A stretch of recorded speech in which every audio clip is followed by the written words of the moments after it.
Ready? All right. In unison. In sync. You ready? You going? You rolling?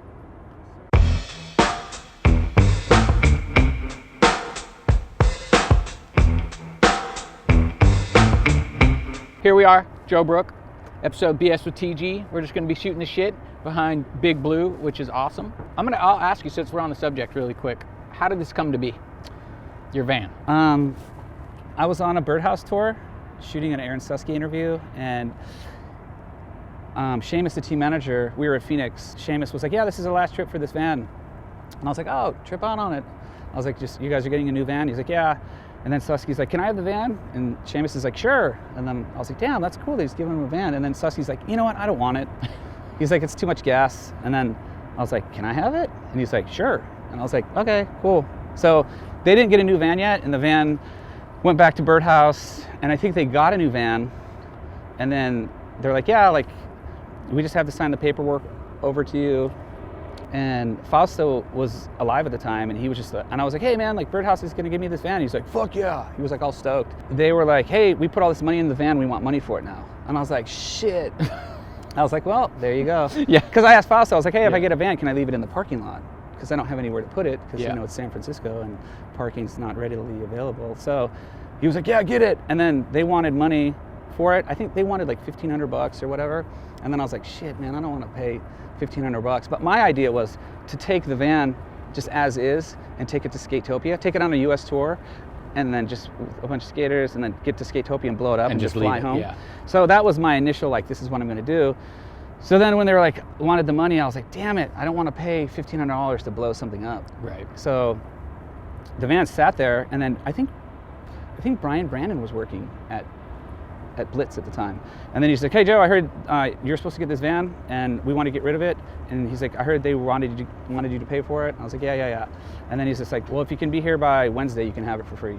I was like, see you tomorrow morning. So I literally flew down the next morning. My friend Kurt Hayashi picked me up from the airport, went to Blitz, signed the paperwork, put air in the tires, like washed the windows off, put gas in it. And the van made some like weird whistle kind of thing. I don't know what was wrong with it. And it had Birdhouse stickers all over it. And I drove straight from LA right to high speed with it. But it was spring break time and there was Birdhouse stickers all over the car. And it's probably like one of the first times in my life that I didn't bring a camera, because I'm like, I'm just flying to LA and I'm driving, and then I just hear beeping of horn, and I'm like, I look out the window and it's these girls going on spring break, flashing their boobies. And I was just like, yes! But I don't have, like, you know what I mean? You don't have your camera. I don't have my camera to document it, but I took it on little tours. Like I took it to Seattle and Portland, and then I was like, hey, I'm gonna take it to Detroit with the Habitat team. And I was like, I got my van. So I just did that, left it in Detroit at my mom's house, and then my friend does vinyl, and he was like, he does like for art shows. Yeah. For the galleries and stuff. And then he's like, hey, I really want to practice on doing some vinyl. Can I put a flag on your van? And I was like, sure. And I just thought it was gonna be like I thought it was gonna be like right here.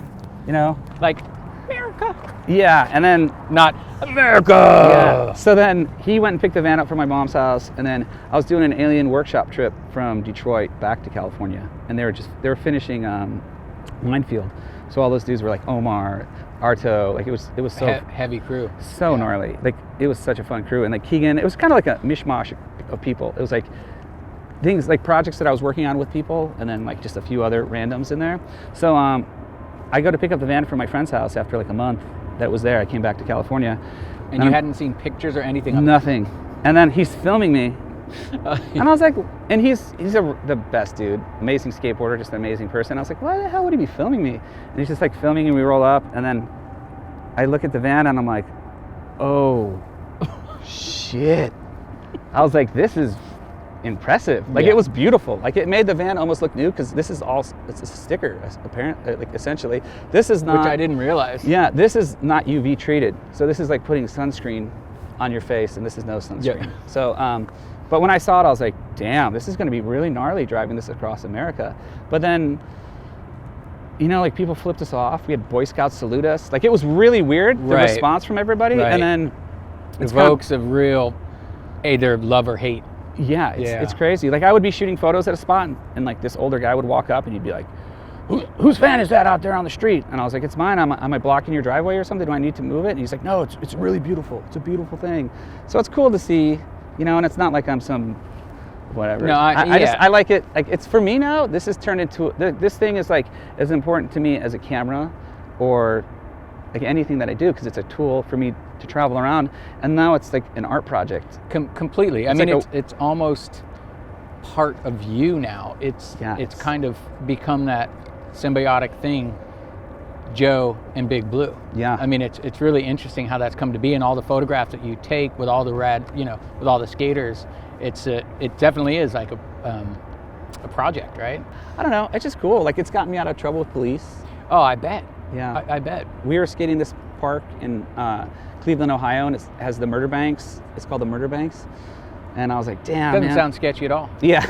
And I was like, everyone wanted to light it up to skate. And I was like, you know what? I'm just going to, the walk to the park, it's just so far. And I was like, you know what? In case something pops off, which shit happens from time to time, I'll just pull my van in the park. And the cops came in and they were super upset. Like, we skated, got our tricks, and we were packing up. And they were like, whose van is this? You're in trouble. And I was like, shit. And I'm like, all right, here's my registration, license. And then they saw the van and they're like, all right, you can get out of here. And I was like, whoa. That's amazing. So, I don't know. It's not like I put it on there for those reasons, but like one time Omar Salazar bought like $400 worth of fireworks in Wyoming, and we were heading towards California. Sounds safe.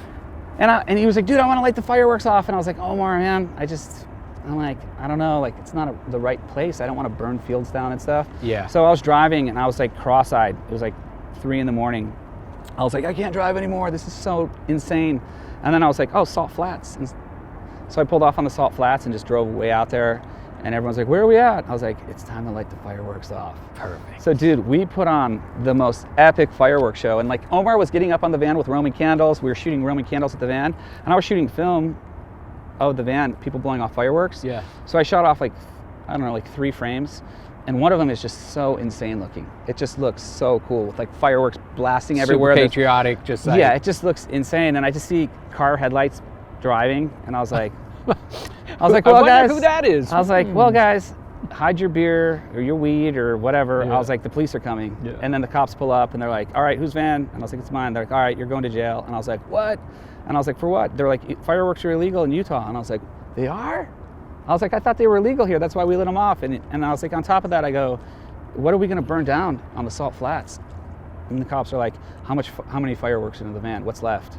And I was like, not a lot. They're like, can we go in the van? I was like, you're more than welcome to go in the van. And they looked in the van and they're like, okay, bring all the fireworks out. Because it was like the end of our tour, kind of. Right. So it was just full of trash and just random shit. So like, we handed them like a handful of fireworks and we're like, this is what's left. And they're like, all right, here's the deal, man. We'll give you 15 minutes to blow off the rest of those fireworks and get the hell out of here. And I was like, cool. That's incredible. Yeah. But I don't know. Yeah, it's been on so many trips. It's just, it's fun. But it's gotten you out of a lot of probably jail time. Yeah. You know? Yeah, stupid. Yeah. Stupidity. Yeah, that's amazing. I mean, that's like the power of it. It's, love it or hate it, that's the thing. Like, yeah. It will create a lot of division either way. It's very polarizing, that image. For sure. But the fact that you drive around with this massive symbol on the side of your car is incredible, because I couldn't do it. No, it's sometimes I'm like, I'm in it, and it's kind of like Chevy Chase in the movie, like when it's the family vacation, he's like looking at the hot girl in the Lamborghini, and then he's like, oh, this is like, and then I'm like, oh, this is my life. I'm in this thing. Like who Totally. People, who do they think I am? Yeah, in no, this van? They're probably like, this guy votes for Trump. He's got guns in the car. Immediately like, perceive you as something other than who you truly are. Yeah. Which is interesting. Like, if I drove around with that thing on it, they'd be pulling me over every 3 seconds, and they wouldn't be like, all right, it's cool, you're free to go, patriotic guy, all this. It'd be like, dude, you just snuck over the border and you put this on your car so you wouldn't get pulled over. Exactly. Let's go. I've documented it, like the Arches National Park. Like, I've shot it, photos everywhere, like star exposures in the desert, and so it's cool. Like, I have all these photos that I'm like, damn, it's such a cool thing. Like, something that kind of came out of nothing, and I think that's kind of like skateboarding produces things like that. When did you start skating? 85-ish. And where do you, in Michigan? In Michigan, yeah. In Michigan, right? Yeah. We lived in the suburbs of Detroit. We were BMXers, full BMXers, and my friend Jason was the skater, and he had a Nautis, like a baby blue Nautis with red Bones wheels and Indy trucks, and he skated everywhere. We would bike so far, and he would just skate with us. And I was like, wow, this is so crazy. I'm like, Jason, you should get a bike. And he's like, no, man, I skate. And I was like, okay. So we were hanging out one day in front of a 7-Eleven, and he ollied up and grinded a curb. And I was like, what did you just do? You know what I mean? I was like, you just grinded the curb? And then he was like doing bonelesses off the wall. And I was like, dude, this is insane. He's like, yeah, I read this magazine, Thrasher. And I was like, no way. And then he's like, I want to show you guys a video. And like, it was weird. Like, I feel like it was rare for people to have a VCR. You know what I mean? Like, Yeah. I didn't have a VCR at my house. Yeah. So I just felt like, whoa, you got a VCR. You're doing it. Like, your parents are like killing it. So he's like, puts in Bones Brigade video show. And we watched it, and I was just like, this is amazing. Lance street skating. Yeah. And like, we were just like, this is so cool. Like, it was just like something that was like the beginning of summer, and then I think we all bought like Executioner skateboards, Nash Executioners that were just so shit, and just Because they're cheap, right? yeah, I mean, we bought them at like Toys R Us, and then we bought like Famous Footwear and buy shitty shoes. Well, what pulled you in? So you bought it, you know, because usually a lot of the times people are introduced skating, they buy a shitty board, and they're like, ah. We just were like, kind of like, we want to learn a few things, and then those few things were like, this is all we want to do. And then we started reading Thrashers, and then we like, you know what I mean? Like, we were just starved for videos, and then I remember going to some demos and just being so blown away and being like, whoa, this is how you skateboard. You know what I mean? Like, we would try to go skating, and we would do like board slides and like learn slappies and stuff like that, but like, it just, you guys were, it's not like we were trying to compete with you, but you guys were just on some other shit. You know what I mean? Like, we were like, We had a head start. we were on level 1, and you guys were like on 10, and we were just like, whoa, this is how these dudes do it. Like, we went to a Chicago shootout contest in the 80s, and Tom Knox won it. And I just remembered we were 16, and my friend was like, hey, like, you know, like, my dad's gonna let me borrow his car. We're gonna go to Chicago. And I was like, okay. I'm like, how do we go? You know what I mean? There was no navigation or anything. It was maps and et cetera, et cetera. And then I was like, well, where are we going to stay? And he's like, oh, my dad has like points so we can stay at this hotel.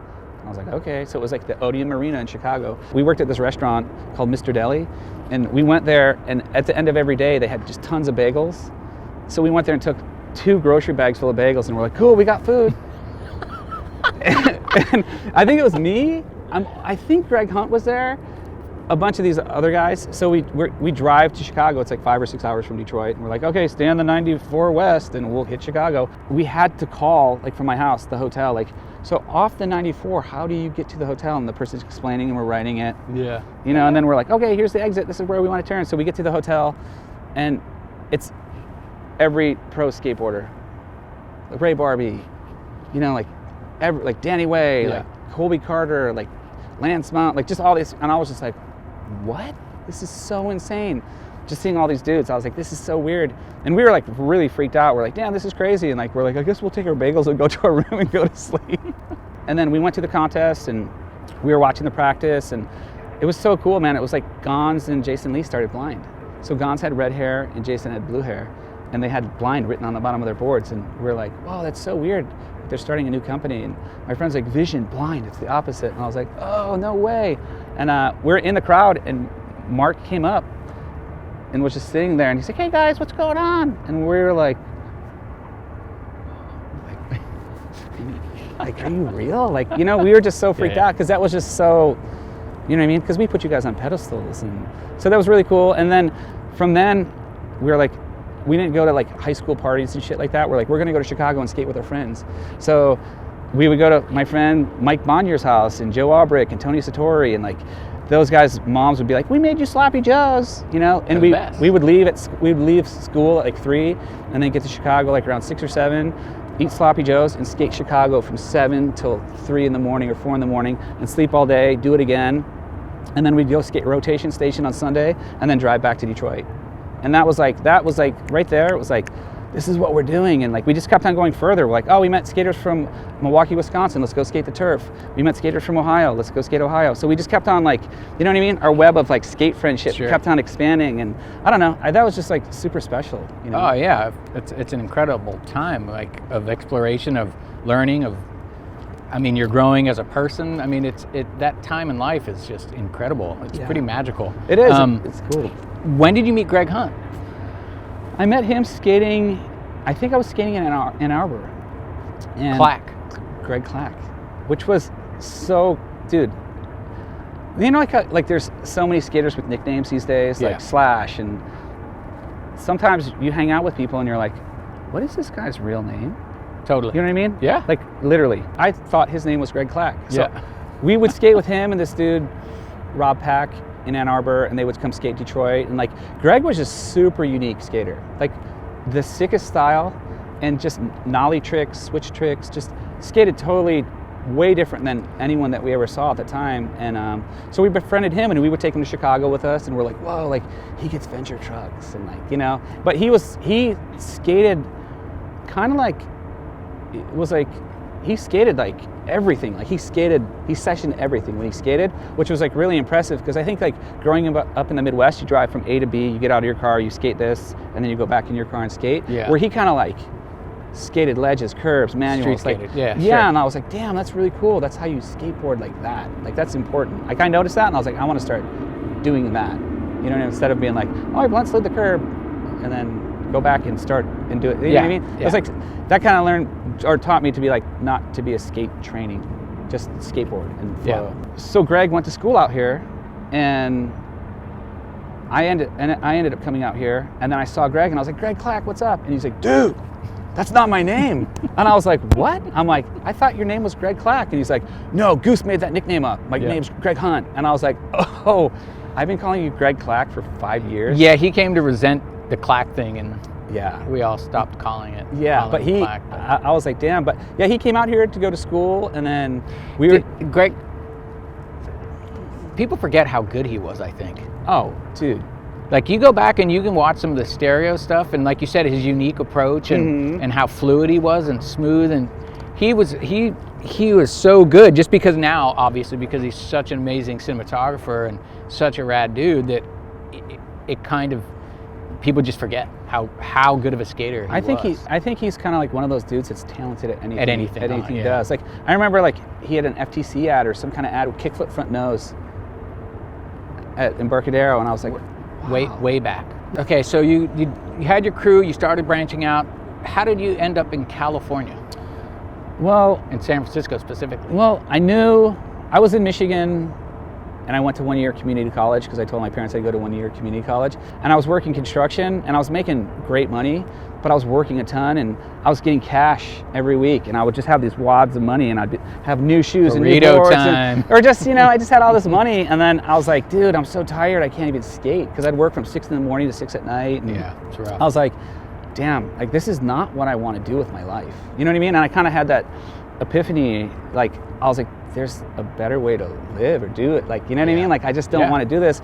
So then I was like, all right, I quit that job, and I started working at the bagel place, and then I just was saving money, and then I told everyone, I was like, dude, we have to, like, we cannot be here. I go, this place is not for us. Like, we need to skateboard. We need to be in nice weather. So we drove to SF, skated Embarcadero, drove to LA, skated, and stayed with one of our buddies, and went to San Diego and skated.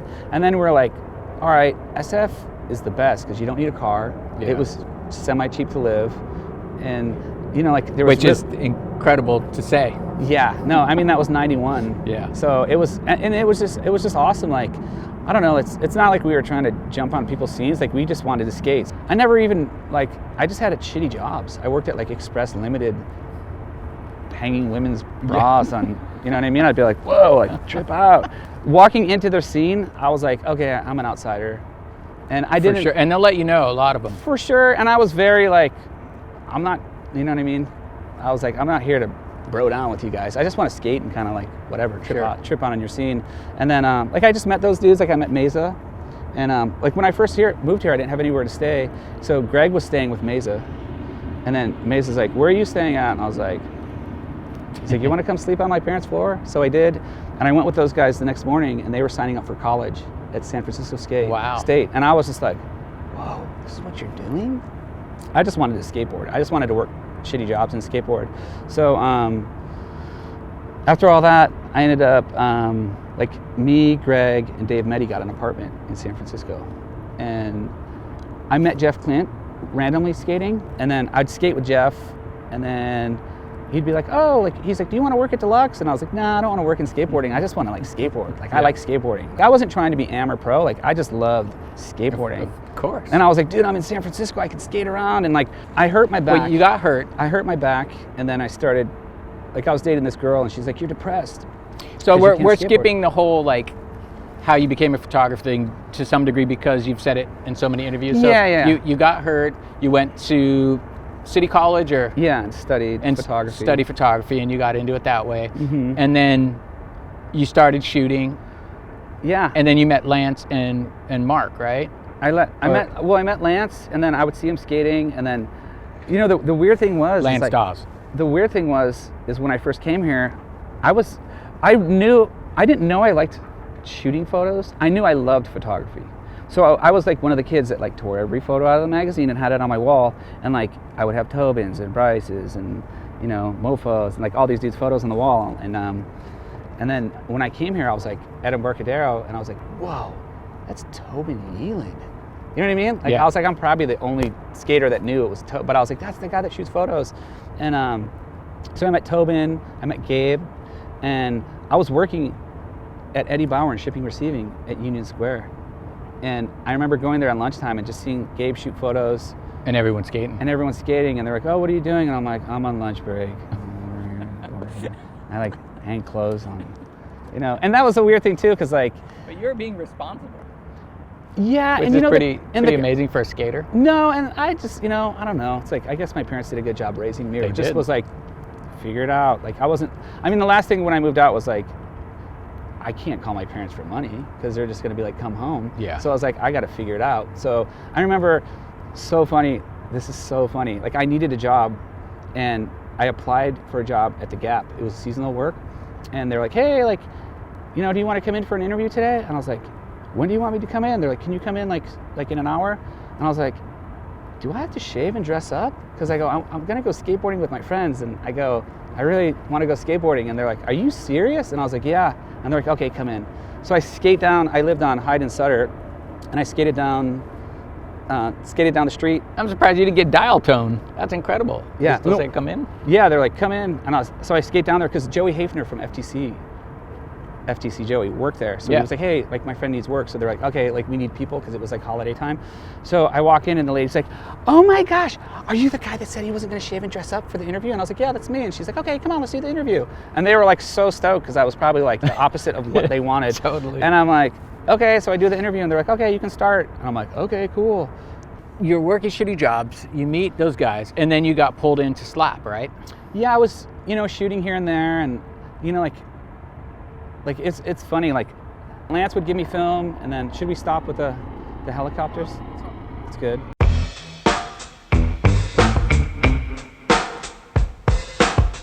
And then we're like, ugh.